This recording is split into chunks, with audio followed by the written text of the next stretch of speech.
Time for dinner. 1 Samuel 19. And Shaul spoke to Jonathan, his son, and to all his servants, to put David to death. But Jehonathan, Shaul's son, delighted much in David.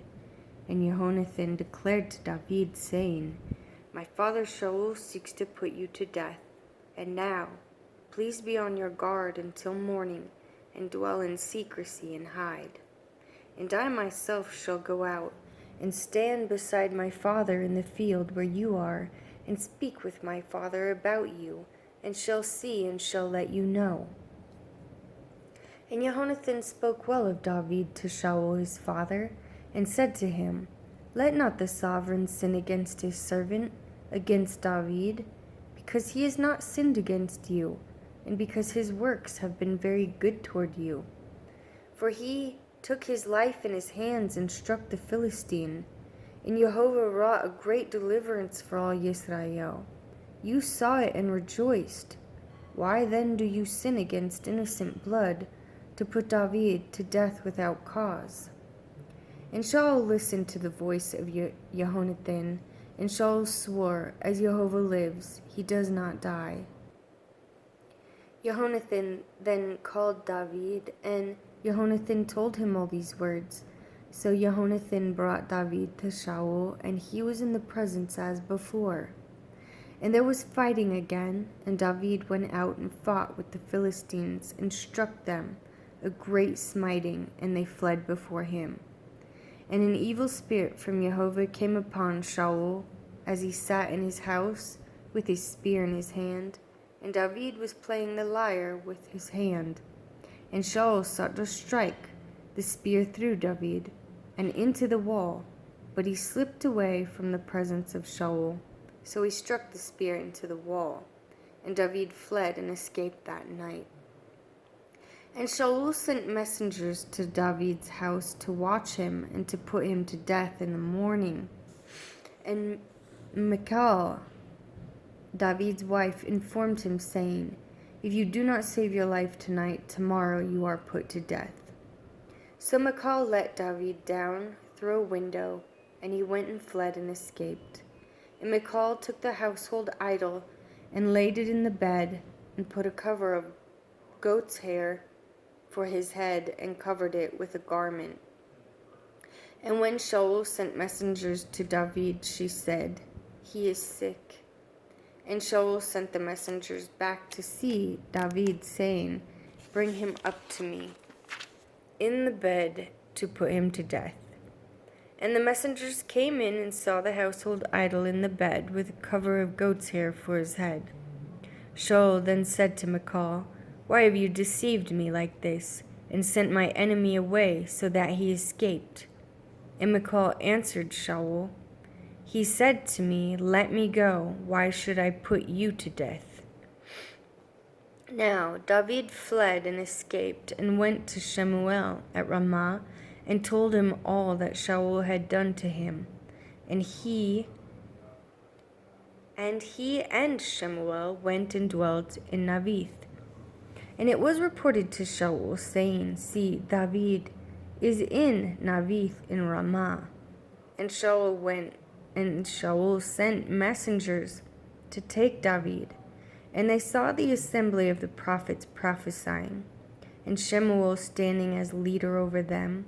And the spirit of Elohim came upon the messengers of Shaul, and they also prophesied. And when Shaul was told, he sent other messengers, and they prophesied likewise. So Shaul sent messengers again, and the third time, and they prophesied also. Then he himself went to Ramah, and came to the great well that is in Seku. And he asked and said, Where are Shemuel and David? And one said, They're in Navith in Ramah. So he went there to Navith in Ramah, and the spirit of Elohim was upon him too. And he went on and prophesied until he came to Navith Ramah. And he also stripped off his garments and prophesied before Shemuel, and laid down naked all that day and all that night. Therefore they say, Is Shaul also among the prophets? And David fled from Naboth in Ramah and went and said to Jehonathan, What have I done? What is my crookedness? And what is my sin before your father that he seeks my life? And Jehonathan said to him, Far be it, you are not going to die. See, my father does no big matter nor small matter without disclosing it to me. And why should my father hide this matter from me? It is not so. But David swore again and said, Your father knows well that I have found favor in your eyes. And he says, Do not let Jehonathan know this, lest he be grieved. But truly as Jehovah lives, and your being lives, there is but a step between me and death. And Jehonathan said to David, Whatever your desire is, I do it for you. And David said to Jehonathan, See, tomorrow is the new moon, and I ought to sit with the sovereign to eat. But let me go, and I shall hide in the field until the third day at evening. If your father misses me at all, then you shall say, David earnestly asked my permission to run over to Bethlehem, his city, for a yearly slaughtering is made there for all the clan. If he says thus, it is well, your servant is safe. But if he is very displeased, then know that he has resolved to do evil. And you shall show loving commitment to your servant, for you have brought your servant into a covenant of Jehovah with you. And if there is crookedness in me, put me to death yourself, for why should you bring me to your father? And Jehonathan said, Far be it from you, for if I knew with certainty that my father has resolved that evil is to come upon you, then would I not make it known to you? And David said to Jehonathan, Who would make it known to me, or what if your father answers you sharply? And Jehonathan said to David, Come and let us go out into the field. And they both went out into the field. And Jehonathan said to David, Jehovah, Elohim of Yisrael, be witness. When I search out my father sometime tomorrow, or the third day, and see if there is good toward David, and I do not send to you or disclose it to you, so let Jehovah do so, and much more, to Jehonathan. And if it pleases my father to do you evil, then I shall disclose it to you, and send you away. And you shall go in peace, and Jehovah be with you, as he has been with my father. Now, but show me the loving commitment of Jehovah. Not only will I still live, so that I do not die. And do not cut off your loving commitment from my house forever. No, not when Jehovah has cut off every one of the enemies of David from the face of the earth. And Jehonathan made a covenant with the house of David, saying, Jehovah shall require it at the hand of the enemies of David. And Jehonathan again made David swear, because he loved him, for he loved him as he loved his own being. So Jehonathan said to him, Tomorrow is the new moon, and you shall be missed, because your seat shall be empty.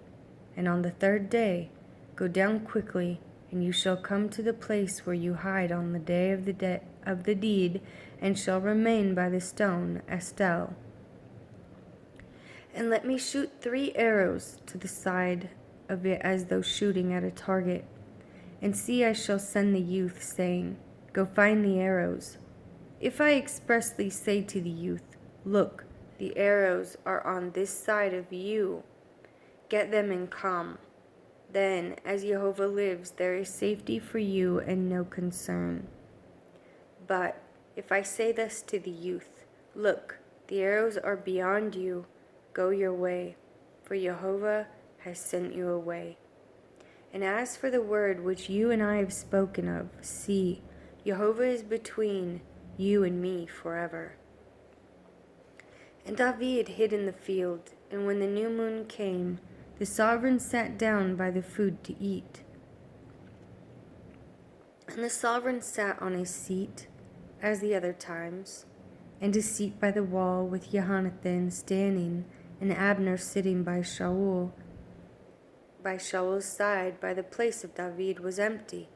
But Shaul spoke not a word that day, for he thought, it is an accident. He is not clean, for he has not been cleansed. And it came to be the next day, the second day of the new moon, that David's place was empty. And Shaul said to Jonathan, his son, why has the son of Yeshai not come to eat either yesterday or today? And Jonathan answered Shaul, David earnestly asked my permission to go to Bethlehem. And he said, please let me go, for our clan has a slaughtering in the city, and my brother has commanded me to be there. And now, if I have found favor in your eyes, please let me get away and see my brothers. That is why he has not come to the sovereign's table. Then the displeasure of Shaul burned against Jonathan, and he said to him, you son of a perverse, rebellious woman, do I not know that you have chosen the son of Yeshai to your own shame and to the shame of your mother's nakedness? For as long as the son of Yeshai lives on the earth, you shall not be established, you and your reign. And now, send and bring him to me, for he is a son of death. And Jonathan answered Shaul his father and said to him, why should he be put to death? What has he done? At that Shaul hurled a spear at him to smite him. Then Jonathan knew that his father had resolved to put David to death. And Jonathan sat up from the table in the heat of displeasure, and ate no food the second day of the new moon, for he was grieved for David, because his father put him to shame. And it came to be in the morning that Jonathan went out into the field at the time appointed with David, and a small youth was with him. And he said to the youth, now run, find the arrows which I shoot. As the youth ran, he shot an arrow beyond him. And when the youth came to the place where the arrow was, which Jonathan had shot, Jonathan called out after the youth and said, is not the arrow beyond you? And Jonathan shouted after the youth, make haste, hurry, do not stand still. And Jonathan youth picked up the arrows and came to his master. And the youth knew not a speck, only Jonathan and David knew of the matter. And Jonathan gave his weapons to the youth and said to him, go, take them to the city. And as soon as the youth had gone, David rose up from the south side and fell on his face to the ground and bowed down 3 times. And they kissed one another, and they wept together, but David more so. And Jonathan said to David, go in peace, since we have both sworn in the name of Jehovah, saying Jehovah is between you and me, and between your seed and my seed forever. Then he arose and left, and Jonathan went into the city. And David came to Nob, to Ahimelech the priest. And Ahimelech trembled when he met David, and asked him, why are you alone, and no one is with you? And David said to Ahimelech the priest, the sovereign has commanded me a word, and said to me, let no one know whatever of the word about which I send you, and which I have commanded you, and I have directed my young men to such and such a place. And now, what do you have on hand? Give 5 loaves into my hand, or whatever is found. And the priest answered David and said, there is no ordinary bread on hand, but there is a set-apart bread, provided the young men have kept themselves from women. And David answered the priest and said to him, truly, women have been kept from us about 3 days since I came out, and the vessels of the young men are set apart, and it is ordinary mission, and also it was set apart in the vessel today. Then the priest gave him set-apart bread, for there was no bread there except the showbread, which had been taken from before Jehovah, in order to put hot bread in on the day that it is taken away. Now one of the servants of Shaul was there that day, detained before Jehovah, and his name was Doeg, an Edomite, the chief of the herdsmen who belonged to Shaul. And David said to Ahimelech, "Is there not here on hand a spear or a sword? For I have brought neither my sword nor my weapons with me, because the matter of the sovereign was urgent." And the priest said, "The sword of Goliath, the Philistine, whom you struck in the valley of Elah, see, it is wrapped in a garment behind the shoulder garment. If you would take it, for there is none other except this one here." And David said, "There is none like it, give it to me." And David rose and fled that day from before Shaul, and went to Achish, the sovereign of Gath. But the servants of Achish said to him, "Is this not David, the sovereign of the land? Did they not sing of him to each other in dances, saying, Shaul struck his thousands, and David his 10,000s? And David took these words to heart, and was very much afraid of Achish, the sovereign of Gath, and changed his behavior before them, and feigned madness in their hands, and scratched at the doors of the gate, and let his saliva run down on his beard. Then Achish said to his servants, "Look, you see the man is acting like a madman. Why do you bring him to me? Am I sure of madmen that you have brought this one to act as a madman near me? Should this one come into my house?" And David went from there and escaped to the cave of Adullam. And his brothers and all his father's house heard it, and went down to him there. And everyone who was in distress, everyone who was in debt, and everyone bitter in being gathered to him.